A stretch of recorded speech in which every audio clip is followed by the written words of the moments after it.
Hola, buenas tardes. Soy la profesora Nelly Escandón y el día de hoy en esta clase vamos a hablar sobre teoría psicodinámica. Vamos a continuar hablando sobre eso. Si ustedes recuerdan, la clase anterior comenzamos a hablar de esto. Específicamente hablamos de Sigmund Freud y sus aportes, de la primera tópica, la segunda tópica y de su teoría del desarrollo psicosexual. En la clase de hoy, ¿de qué vamos a hablar? ¿Qué veremos hoy específicamente?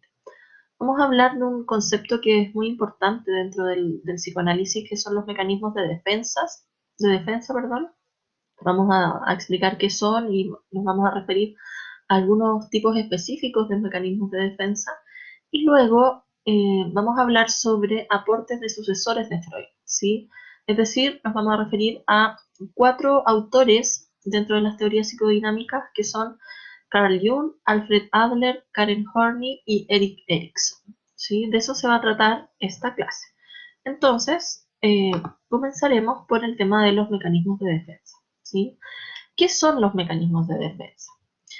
Em, bueno, como dice ahí, el yo no puede satisfacer las demandas del ello de manera aceptable para el superyo. Ustedes recuerdan que la clase pasada, cuando hablábamos de las instancias psíquicas, decíamos que el ello era aquella instancia psíquica encargada de, es como el mediador, ¿verdad? El mediador entre los impulsos y las demandas del ello, que tiene que ver con demandas más primitivas, ¿cierto?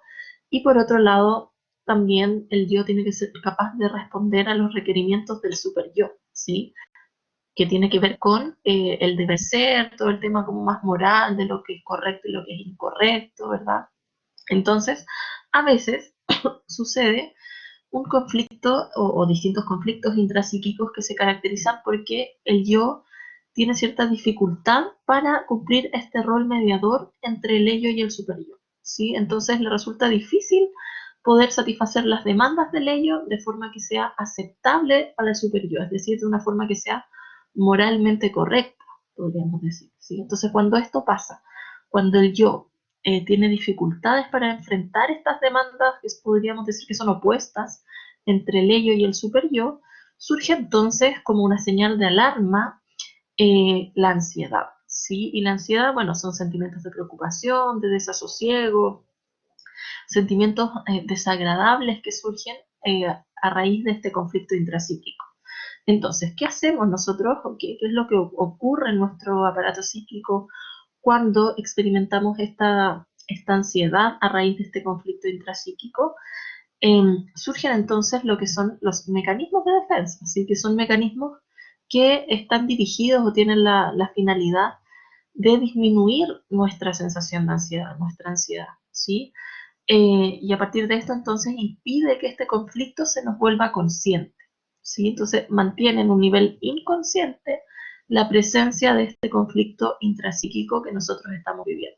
Es una forma de reducir entonces la ansiedad experimentada a partir de ese conflicto, ¿sí? Ahora, existen muchos mecanismos de defensa.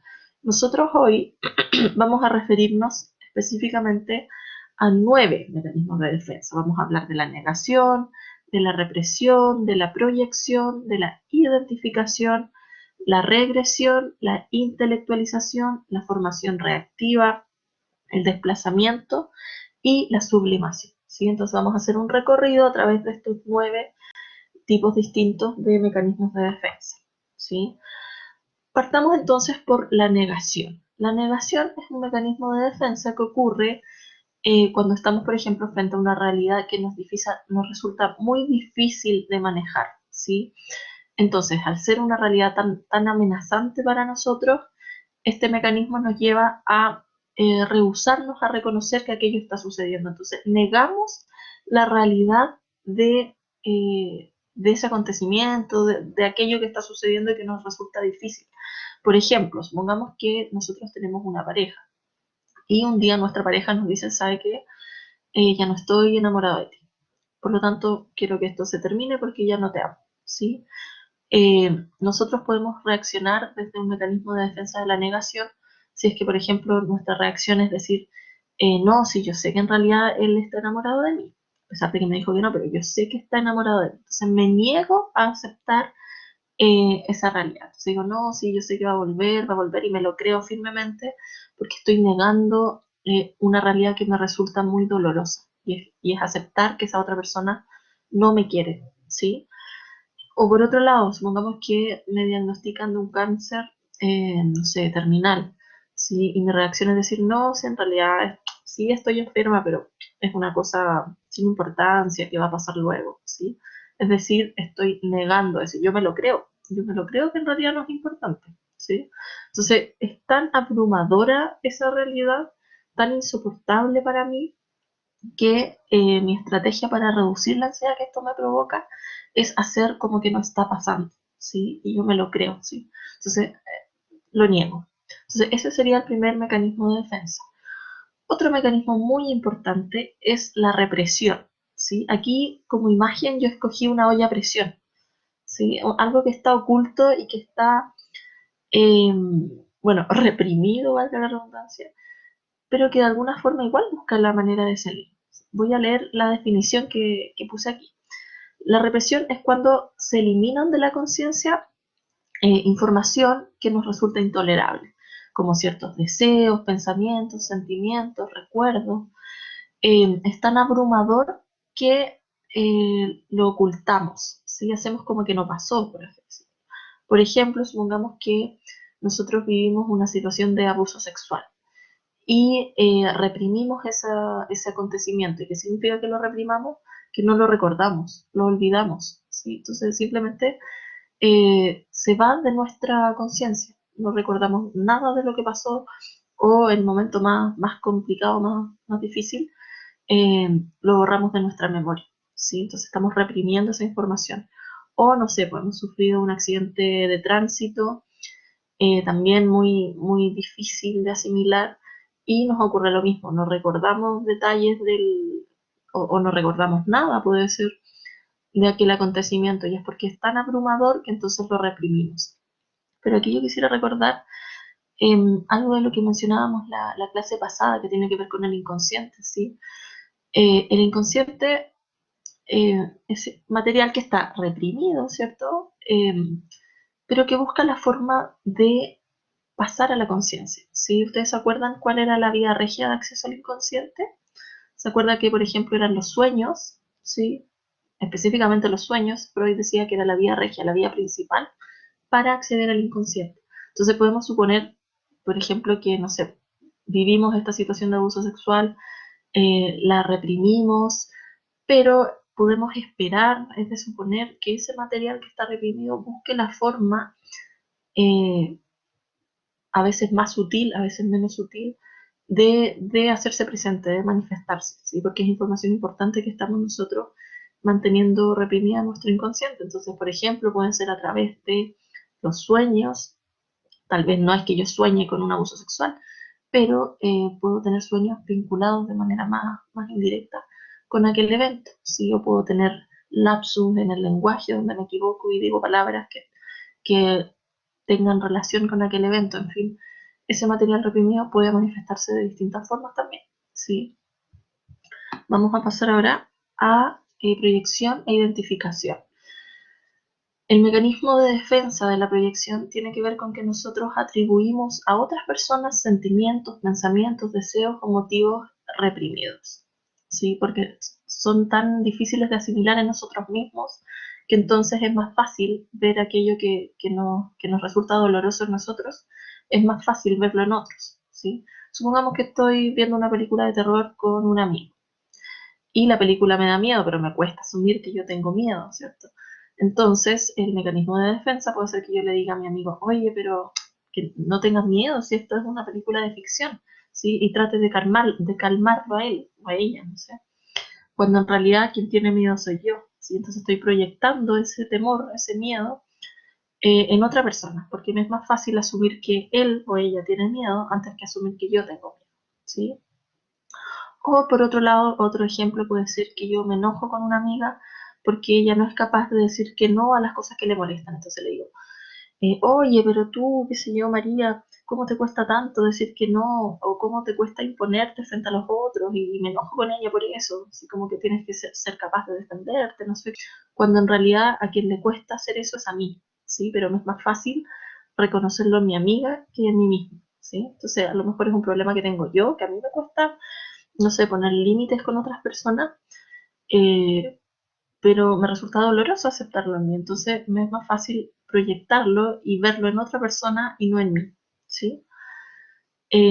Y otro mecanismo de defensa es el de la identificación, que es como la otra cara de la proyección, es como un sentido contrario, ¿sí?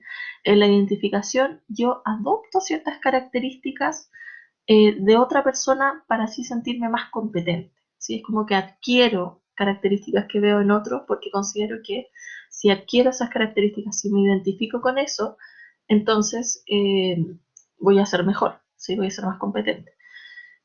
Por ejemplo, es lo que pasa en el complejo de Edipo, que hablábamos la clase anterior. ¿Se acuerdan del complejo de Edipo? Bueno, ahí, ¿qué pasaba? El niño quería, deseaba a la madre, ¿cierto? Entonces, para alcanzar a la madre, ¿qué hacía? Se identificaba con su padre, ¿cierto? O con el progenitor del mismo sexo. Estamos hablando específicamente del complejo de Edipo, que es el vivido por el hombre, ¿verdad? Entonces, ¿qué hace? Se identifica, para resolver este complejo, se identifica con las características de su padre, ¿sí? Es decir, adquiere características que él ve en su padre. Otro ejemplo tiene que ver con algo que se llama identificación con el agresor. La identificación con el agresor en realidad es un tipo distinto, o sea, es otro tipo de ¿cómo se llama?, de mecanismo de defensa, pero que está basado en el proceso de identificación. Por eso lo puse como ejemplo del mecanismo de defensa de identificación, ¿sí? Específicamente, la identificación con el agresor es cuando una persona, no sé, pues, ha sido precisamente agredida, por ejemplo, no sé, un abuso sexual o bullying en el colegio, qué sé yo, pero ha recibido algún tipo de amenaza, de agresión, ¿sí? Entonces su estrategia para lidiar con esa situación que le resulta compleja emocionalmente es identificándose con el agresor, es decir, adquiriendo las características del agresor. Entonces, ¿qué puede pasar? Supongamos que yo fui abusada en la infancia, pues, o maltratada, sí, o abusada en el sentido de que me golpeaban mis padres. Puede pasar que yo me identifique con el agresor y que cuando yo tenga hijos, también me transforme en una persona maltratadora, ¿sí? Porque es mi forma inconsciente de lidiar con ese dolor, ¿sí? Con esto yo no estoy diciendo en ningún caso que todas las personas que han sido maltratadas de niñas, de niños van a ser necesariamente maltratadores cuando adultos. No estoy diciendo eso. ¿Por qué? Porque cada persona reacciona de manera distinta a las adversidades. No todos somos iguales, ¿sí?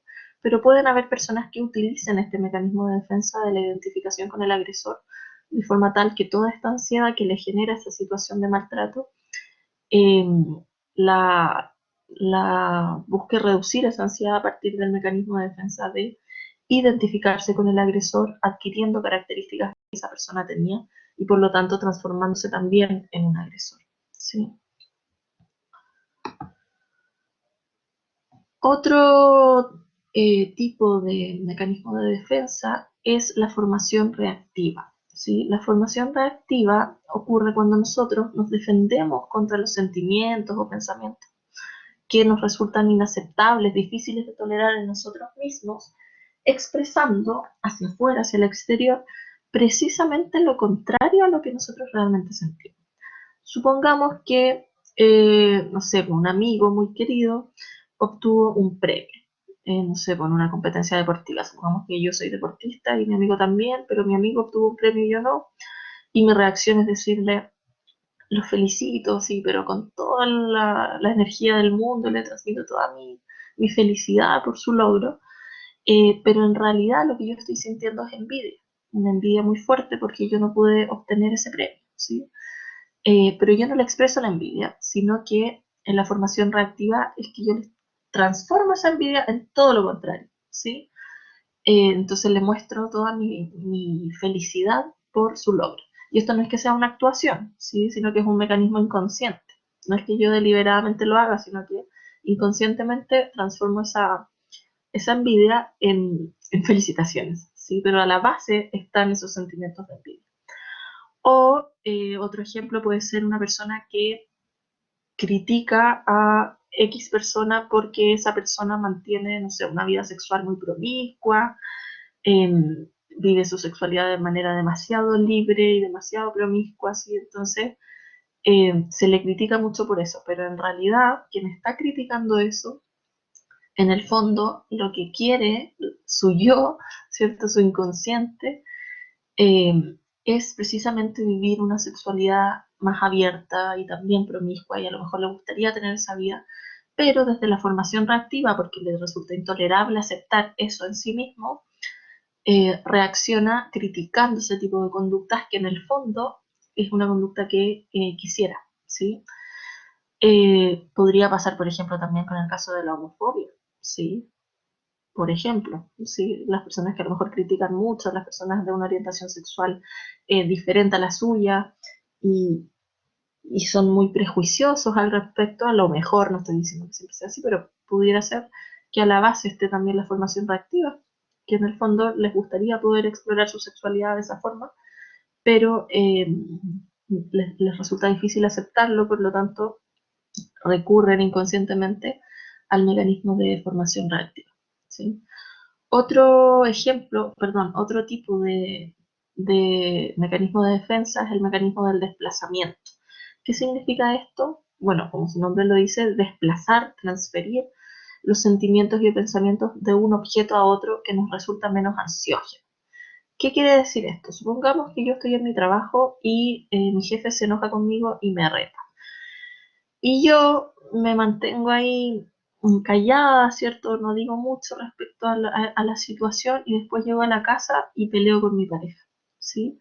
Es decir, estoy desplazando toda esa rabia que yo tengo en realidad con mi jefe, la estoy desplazando a mi pareja. ¿Por qué? Porque en el nivel de pareja me resulta más tolerable manejar esa discusión, ¿sí? Me siento más cómoda en esa discusión que discutiendo con mi jefe, ¿sí? Entonces desplazo toda esa rabia que en realidad originalmente estaba dirigida a mi jefe, la desplazo hacia otro objeto, que en este caso es mi pareja, porque puedo tolerar mejor ese nivel de discusión, ¿sí?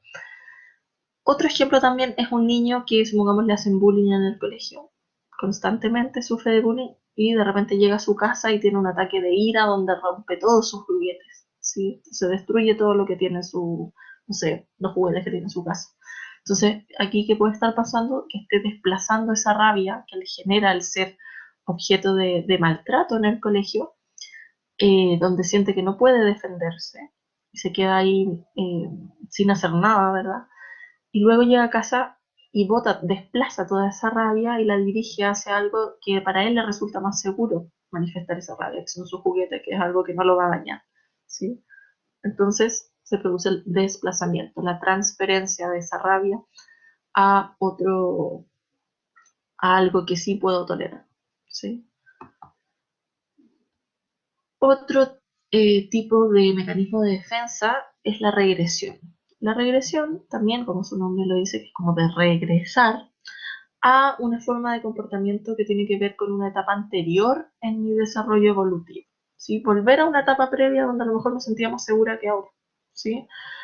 Tengo un problema, no sé, en la universidad, en el trabajo, ¿sí? Y mi forma de reaccionar es haciendo, entre comillas, una pataleta, ¿sí? Reacciono como niña chica cuando en realidad soy una adulta. Es decir, estoy volviendo a una etapa del desarrollo previo donde yo me sentía más segura. Ajá. O por otro lado, no sé, algo muy típico que suele pasar es que un niño pequeño resulta que le llega un hermanito, ¿sí? ¿Qué pasa cuando le llega un hermanito? Cuando se siente amenazado y reacciona ante esa ansiedad, evidenciando, manifestando conductas de niño más pequeño. Entonces a lo mejor ahora resulta que se hace pipí, cuando ya tenía controlado los esfínteres, ¿cierto? Ahora resulta que se hace pipí en la cama, como en la foto que hay aquí hay una persona chupándose el dedo, ¿verdad? Como una conducta infantil. A lo mejor comienza a hacer este tipo de actitudes, de conductas, perdón, el niño, de chuparse el dedo, de ser más infantil. Es una forma de protegerse, volviendo a una etapa previa de su desarrollo donde se sentía más cómodo.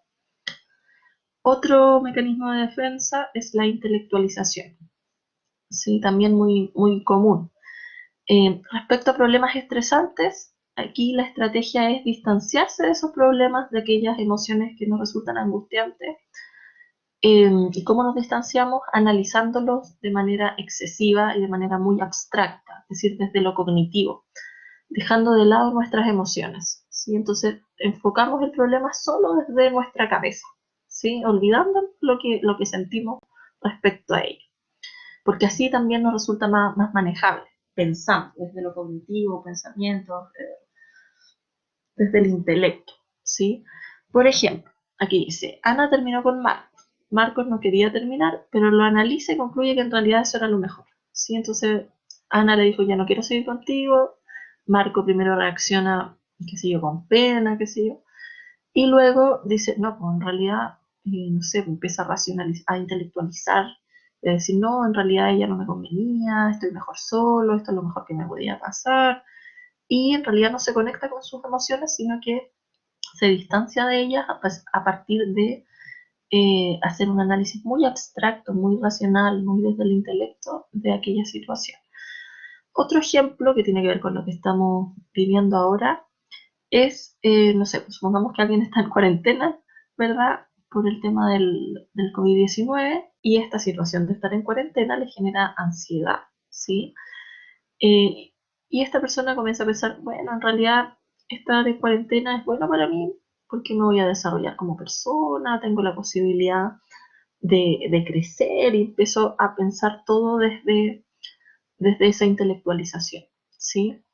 Y me olvido a lo mejor de lo que siento, de la angustia que esto me provoca, del miedo, de, no sé, por los cambios emocionales que puedo experimentar, y me quedo en este distanciamiento más frío, un análisis más frío de lo que está pasando, ¿sí?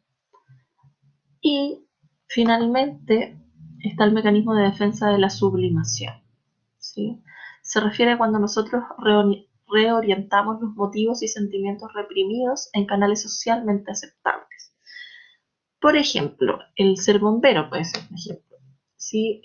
Puede ser que yo tenga ciertas, eh, ¿cómo decirlo?, pulsiones destructivas, ¿sí? Donde a lo mejor me gustaría ser agresivo, expresar cierta rabia que tengo en mi interior, eh, como todo ese impulso de muerte, o el tánatos, pero yo opto por transformarme en bombero. Entonces, como bombero, yo en realidad me relaciono con la destrucción, con la agresión, pero me relaciono desde una posición socialmente aceptable, ¿sí? O también puede pasar, no sé, pues, con alguien que decide ser presidente de curso, porque es una forma de tener cierto poder sobre otro. Entonces podemos pensar que se trata de una persona que en realidad le gusta sentir que domina a las otras personas, que tiene poder sobre ellos, ¿sí? Pero sublima esos deseos de poder de una forma que pueda ser socialmente beneficiosa y aceptable, como puede ser el ser presidente de curso, o cuando es adulto transformarse en político, por ejemplo, ¿sí? O no sé, pues el dirigente, el activista, en alguien que tiene un rol social eh, de cierto poder e influencia, ¿sí? Y también otro ejemplo, como vemos, aquí hay una imagen de un boxeador. También podemos pensar que es una persona que tiene ciertos impulsos agresivos, ¿sí? Dentro de sí, pero los canaliza de una buena forma a través de una actividad deportiva con ciertas normas, que también es socialmente aceptado, como es el boxeo, ¿sí? Entonces está sublimando aquellos motivos, motivaciones, sentimientos que pueden ser difíciles de canalizar, los sublima y los dirige hacia una acción o una actividad que es beneficiosa para la sociedad o que es socialmente bien visto o aceptado, ¿sí? Como una actividad deportiva, como el ser bombero, como el ser político, en fin, ¿sí? Entonces vamos viendo que todos estos mecanismos de defensa nos ayudan a lidiar con la ansiedad que nos producen estos conflictos interpsíquicos. Nos permiten reducir esa ansiedad y mantener el conflicto en un nivel más inconsciente, ¿sí? Entonces podemos decir que muchas veces se constituyen en una ayuda, como la sublimación, por ejemplo. Ok, la segunda parte de esta clase, como ya comentamos hace un rato, tiene que ver con comentar los aportes de otros autores distintos a Freud, ¿sí? Que vamos a llamar neofreudianos, ¿sí? Es decir, como posteriores a Freud. Son en realidad muy contemporáneos en cuanto a la época, pero se basan sus planteamientos en los postulados de Freud, ¿sí? Vamos a hablar entonces de 4. Aquí yo puse las imágenes de ellos y vemos que hay una mujer, ¿sí? La verdad es que hay varias mujeres en psicoanálisis. De hecho, la misma hija de Sigmund Freud, Anna Freud, es un personaje importante dentro del psicoanálisis. También está Melanie Klein, por ejemplo. Pero específicamente en este curso nosotros vamos a hablar de estos 4 neofreudianos. ¿Qué tienen en común ellos? Diría yo que, claro, se basan en los postulados, pero se alejan un poco de la importancia que Freud le dio a la sexualidad en el desarrollo humano. No es que ellos nieguen la importancia de la sexualidad, pero estos neofreudianos le otorgan un valor mayor que a la sexualidad, le otorgan un valor mayor a aspectos más sociales, ¿sí? Como vamos a ir viendo ahora. El primero de los cuales vamos a hablar es Carl Jung, ¿sí? Él nació en 1875 y murió en 1961, entonces como vemos es contemporáneo a Sigmund Freud, ¿sí? Él se alejó un poco de los postulados de Freud por distintas cosas. Por ejemplo, para Jung, la libido, ¿se acuerdan que la libido era la energía sexual? Para Jung, la libido es una energía psíquica que no solo tiene que ver con lo sexual, sino que le da un valor más allá de lo sexual, entendiéndolo de manera más amplia, como la energía psíquica de todas las fuerzas de la vida, como una energía vital, más allá de lo sexual, ¿sí? Otro aporte de Jung tuvo que ver con la definición de un rasgo de personalidad que es la introversión y la extraversión. La introversión y la intraversión, Jung decía que tiene que ver con la dirección a la cual se dirige esta fuerza vital. Si se dirige hacia adentro de nosotros mismos, hacia nuestro mundo interior, entonces estamos hablando de personas con mayor introversión, ¿sí? Más preocupados de lo que ocurre dentro de nosotros que de lo que ocurre fuera. Por otro lado, la extraversión, en cambio, es cuando la dirección a la que se dirige la fuerza de vida es hacia afuera, hacia el mundo social. Entonces son personas más preocupadas de las interacciones sociales, ¿sí? Todos podemos presentar ciertos rasgos de introversión y extroversión, pero él decía que tiende a predominar uno de estos dos polos, la introversión o la extraversión, ¿sí? Según si nos focalizamos más en nuestro mundo interno o en nuestro mundo externo. Uno de los aportes más importantes de Jung tiene que ver con el ámbito del inconsciente. Para Freud, el inconsciente tenía que ver con el caldero de excitaciones en ebullición, ¿sí? ¿Se acuerdan cómo nuestros impulsos más primitivos están ahí en el inconsciente? Y por lo tanto, estos tienen que ser controlados por nuestro yo, ¿verdad? Jung tenía una visión más positiva, si se puede decir así, del inconsciente, porque entiende a este material inconsciente como, no sé, el combustible del yo. Es aquello que le da la fuerza y la vitalidad, la energía al yo, le nutre de energía. Entonces lo ve desde una mirada, yo diría, más positiva, ¿sí? Y aquí viene, yo diría, el aporte más reconocido de Jung, y es que él distingue entre la presencia del inconsciente personal, que sería más o menos lo que planteó Freud, ¿cierto? Y además, Jung dice que existe el inconsciente colectivo. Este, a mi parecer, es el concepto que más se le reconoce, el tema del inconsciente colectivo. Entonces está el inconsciente individual o personal y el inconsciente colectivo para Carl Jung. El inconsciente colectivo entonces sería algo que nosotros compartimos con todos nuestros pares, con todas las otras personas, con todos los seres humanos. Es un componente, por lo tanto, heredado y común a todos los miembros de nuestra especie. Entonces tiene que ver con aquellas ideas, creencias, sentimientos que nosotros como seres humanos compartimos por el hecho de ser seres humanos, ¿sí? Este inconsciente colectivo está conformado, constituido por lo que Jung llamó arquetipos. ¿Qué son los arquetipos? Como dice ahí, son ciertas imágenes mentales, modelos mentales, formas de pensamiento que son comunes a todos los seres humanos y que están ahí en nuestro inconsciente colectivo, ¿sí? Em, entonces, son conceptos compartidos, imágenes compartidas como especie. Entonces, él dice que existen distintos tipos de arquetipos, pero específicamente me voy a referir a 4 que son particularmente importantes en el desarrollo de la personalidad, ¿sí? El primero de ellos tiene que ver con el arquetipo de la persona. ¿Qué es eso? Bueno, aquí yo pongo una imagen de una máscara, ¿sí? Porque persona viene del griego que significa máscara. Entonces, el arquetipo de la persona tiene que ver con aquello que nosotros decidimos de alguna forma mostrar hacia a los otros, ¿sí? Es la imagen de nosotros mismos que proyectamos hacia afuera, que mostramos. Por ejemplo, si pensamos en las redes sociales, ahí nosotros mostramos nuestra persona, ¿sí? Lo que nos parece socialmente más deseable, más aceptado, cómo queremos que nos vean los otros. Ese es el arquetipo de la persona, ¿sí? Y de manera muy vinculada al arquetipo de la persona está el arquetipo de la sombra. ¿Qué es la sombra? Es aquello que nosotros mantenemos más oculto, ¿sí?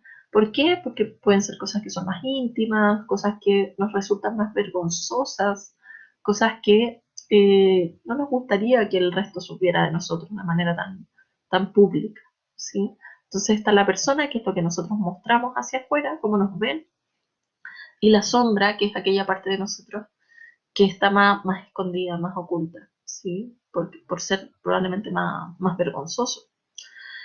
Por otro lado, otros arquetipos que son importantes son el de ánima y animus. ¿Qué significa eso? Él decía que el ánima son aquellas características femeninas de nuestra personalidad, mientras que el animus son aquellas características más masculinas de nuestra personalidad, ¿sí? Entonces, de alguna manera esperamos que nuestras partes masculinas y femeninas logren integrarse adecuadamente para tener una personalidad ¿cómo decirlo?, más adaptable, ¿sí? Entonces, estos serían 4 arquetipos que son relevantes en el desarrollo de nuestra personalidad. La persona, la sombra, el ánima y el ánimos, ¿sí? Pero asimismo, él dice que existen muchos arquetipos más que son estos, como les decía, imágenes mentales, formas de pensamiento que compartimos y que están presentes en todas las culturas. Por ejemplo, el arquetipo de la madre, el arquetipo del padre, como que son modelos o formas que son relevantes e importantes en todas las culturas, ¿sí? Son transversales como a la experiencia humana, ¿sí? Entonces todos compartimos una imagen eh, respecto a esos conceptos, ¿sí? Otro autor neofreudiano sería Alfred Adler. Él nació en 1870 y murió en 1937, también entonces un contemporáneo de Sigmund Freud. Pero él discrepaba con Freud en cuanto al conflicto entre el ello egoísta y el superyo moral, ¿cierto? Volvemos a esta idea de ello, superyo y el yo mediando entre estos dos personajes, ¿cierto? El ello y el superyo. Para Alfred Adler, nosotros los seres humanos poseemos motivos positivos innatos, ¿sí? Él también tenía una visión más positiva del ser humano que Freud, porque para Adler, como bien dice ahí, nosotros nos esforzamos en general por ser mejores personas y por ser mejores personas para la sociedad también, ¿sí? ¿Y de dónde surge este deseo por ser mejor? Alfred Adler decía que cuando nosotros somos niños pequeños, desarrollamos un sentimiento de inferioridad respecto a los adultos, básicamente porque dependemos de ellos, ¿cierto? Entonces nos sentimos inferiores en nuestro ser niños. ¿Y qué puede pasar a partir de ese sentimiento de inferioridad? Para Adler pueden pasar 2 cosas. Puede pasar que desarrollemos estrategias de compensación de ese sentimiento de inferioridad, es decir, busquemos superar esa sensación de inferioridad. ¿Y cómo lo hacemos? Desarrollando habilidades, no sé, proponiéndonos ser mejores cada día, ¿cierto? Ser mejores personas, formarnos, crecer, desarrollarnos. Entonces, así compensamos los sentimientos de inferioridad. Pero también puede pasar que desarrollemos un complejo de inferioridad. ¿Eso qué significa? Que nos quedamos como pegados, fijados, atrapados en esos sentimientos de inferioridad y no podemos salir de ahí, nos cuesta. Entonces desarrollamos este complejo de inferioridad donde constantemente nos sentimos menos que el resto, ¿sí? Entonces, de alguna forma, este sentimiento de inferioridad nos puede llevar a ser mejores, a desarrollarnos, o por otro lado puede hacer que nosotros nos estanquemos en un complejo de inferioridad. A lo largo de su teoría, Adler llegó a plantear que los esfuerzos por ser mejor son más importantes para el desarrollo de la personalidad que la superación de los sentimientos de inferioridad, ¿sí? Es decir, eh, con el paso del tiempo, Adler le dio más importancia eh, a esta tendencia como innata del ser humano por ser mejor. Le dio más importancia a eso que a los sentimientos de inferioridad, ¿sí? Entonces, como vemos, él tenía una visión mucho más positiva que Freud respecto al desarrollo humano, ¿sí? Planteaba entonces que las personas vamos fijando metas positivas, metas, digamos, de ser mejores a nivel personal, pero también a nivel social, o sea, pretendiendo ser un aporte para nuestra sociedad.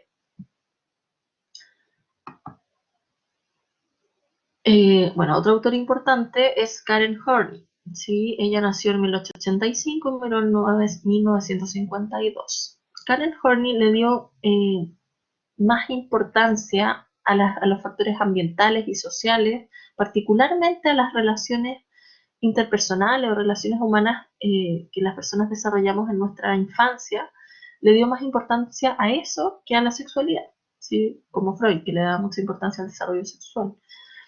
Eh, entonces ella decía que más importante que la sexualidad en el desarrollo es que el niño o la niña logre desarrollar una sensación de seguridad en su entorno, ¿sí?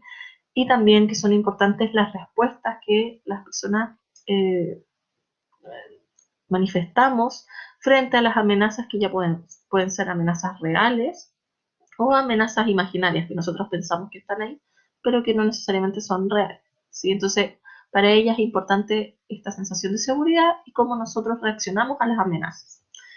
Entonces, la ansiedad para Karen Horney tiene que ver con esta reacción que nosotros experimentamos a estas amenazas. Y por lo tanto, la ansiedad no solo surge por conflictos sexuales, sino que eh, surge en respuesta a amenazas, básicamente, reales o percibidas. Por ejemplo, puede ser la ansiedad una respuesta de un niño frente al temor de no recibir los cuidados que necesita o de no encontrarse en un ambiente suficientemente seguro, ¿sí? Entonces, Karen Horney desarrolló el concepto de tendencias neuróticas, que son ciertas estrategias que nosotros desarrollamos para afrontar los problemas emocionales, para afrontar esta ansiedad que experimentamos frente a las amenazas. Entonces dice que existen tres tendencias neuróticas.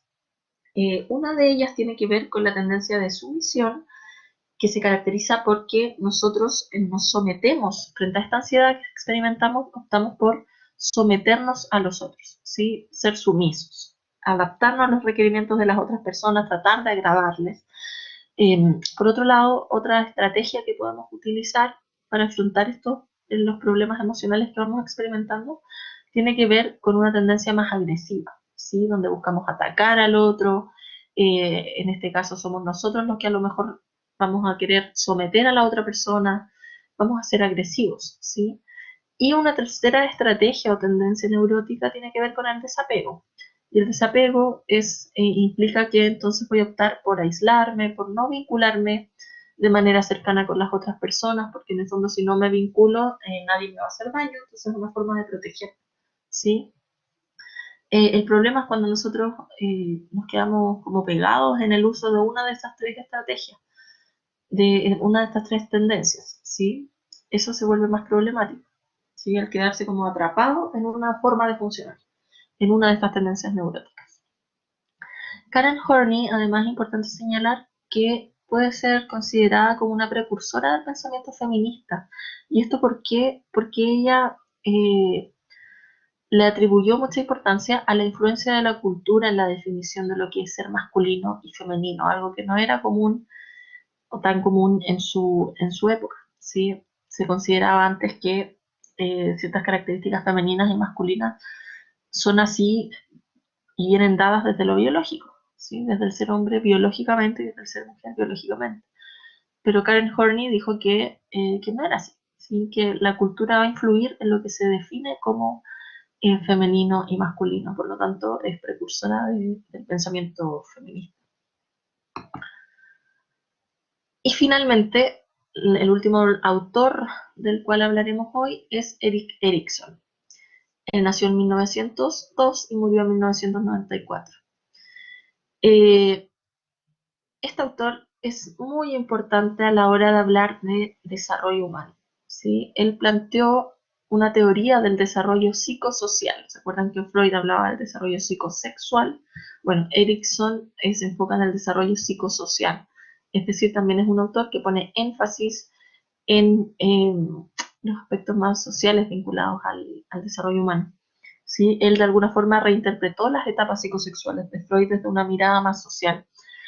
Él señala que el desarrollo de una identidad, de una identidad segura se va a dar cuando la persona se siente competente y valorado tanto por sí mismo como también por la sociedad en la cual está inmerso, ¿sí? Además, una cosa importante es que, si se acuerdan, Sigmund Freud plantea 5 etapas del desarrollo que se acaban más o menos en la adolescencia, ¿cierto? Porque la última etapa se produce, el último cambio se produce ahí. Erik Erikson, en cambio, habla de una teoría que abarca toda la vida, ¿sí? Él describe 8 etapas del desarrollo que comprenden todo el ciclo vital, ¿sí? Y eso, bueno, es una mirada diferente en comparación a Freud.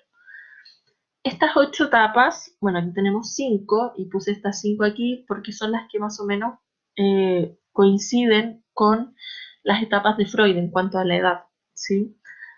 La primera etapa, entonces, que describe Erikson es la etapa de confianza versus desconfianza. Él dice que estas son crisis del desarrollo. ¿Por qué son crisis? Porque una crisis es algo que de alguna manera va quebrando nuestra vida, ¿sí? Que significa un cambio en nuestra vida, ¿sí? Entonces, cada una de estas etapas implica una crisis del desarrollo porque algo cambia. Y aquí él va definiendo en cada una de estas etapas 2 posibilidades en que se va a resolver esta crisis, ¿sí? Por ejemplo, la primera es confianza versus desconfianza, que es desde que el niño o la niña nace hasta que tiene aproximadamente un año y medio. Y tiene que ver con esta pregunta que está aquí, que dice, ¿puede confiar el niño en que sus necesidades serán satisfechas? Estamos pensando en una guagüita, ¿cierto? Pequeña, que depende absolutamente de su madre o de sus cuidadores principales, porque no se puede valer por sí misma, ¿sí? Entonces, ¿qué pasa? El niño, la niña, la guagua, va a poder confiar cuando se da cuenta de que sus cuidadores satisfacen sus necesidades, de que cuando tiene hambre lo alimentan, de que cuando es necesario cambiarle los pañales los cambian, de que cuando, no sé, le duele algo lo atienden, ¿sí? Entonces, a partir de esto, va desarrollando una confianza básica en el mundo y en sí mismo. O por el contrario, si esto no ocurre, si no recibe los cuidados adecuados que necesita, va a desarrollar una sensación de desconfianza en el mundo, de que no puede confiar, ¿sí? Porque sus necesidades no son satisfechas cuando lo necesita. Entonces desarrolla desconfianza básica, ¿ok? Luego viene la segunda etapa o crisis del desarrollo, que se llama autonomía versus vergüenza y duda. Y esta se da entre el año y medio y los 3 años. Esta coincidiría entonces con la etapa anal, ¿cierto? Porque la primera era la etapa oral de Freud. ¿Y qué pasaba aquí? El niño comienza a caminar, el niño comienza a controlar esfínteres, comienza a desarrollar ciertas habilidades, hablar, qué sé yo. Entonces, ¿qué pasa? Aquí la pregunta es, ¿el niño siente control sobre sus actos? ¿Siente que tiene dominio sobre lo que está haciendo? ¿Le dejan no sé, explorar el mundo a partir de estas nuevas habilidades? ¿O por el contrario, a lo mejor tiene unos padres que son muy castigadores, que no reconocen sus esfuerzos, que le hacen sentir que en el fondo no tiene dominio sobre sus propios actos? Entonces, depende de cómo se resuelva esto, el niño va a desarrollar autonomía, es decir, se siente capaz de explorar este mundo que está conociendo, o por el contrario va a sentir vergüenza, duda por lo que hace, porque constantemente a lo mejor lo están castigando, retando, ¿sí? Entonces va a desarrollar vergüenza y duda frente a sus propias acciones, ¿sí? Va a desarrollar en el fondo una sensación, o va a comenzar a desarrollar una sensación de incompetencia. Y esto, o sea, vamos viendo que cada etapa de alguna forma va a influir en la etapa que sigue, ¿sí? Es probable que un niño que desarrolló desconfianza en la primera etapa, en la segunda le sea más difícil alcanzar la sensación de autonomía. No imposible, pero puede ser más difícil, ¿sí? La tercera etapa es la de iniciativa versus culpa. Aquí estamos entre los 3 y 6 años. Entonces, aquí los niños empiezan a desarrollar más juegos, por ejemplo, a proponer distintos tipos de juegos, de actividades, desarrollan proyectos, planes. Entonces, ¿qué pasa aquí de nuevo? Los padres los retan por esos proyectos que emprenden o los alientan, ¿sí? Aquí también se desarrolla el tema de la moralidad, de lo que es correcto e incorrecto. Los padres también comienzan a transmitir estos conceptos de lo que es bueno y malo.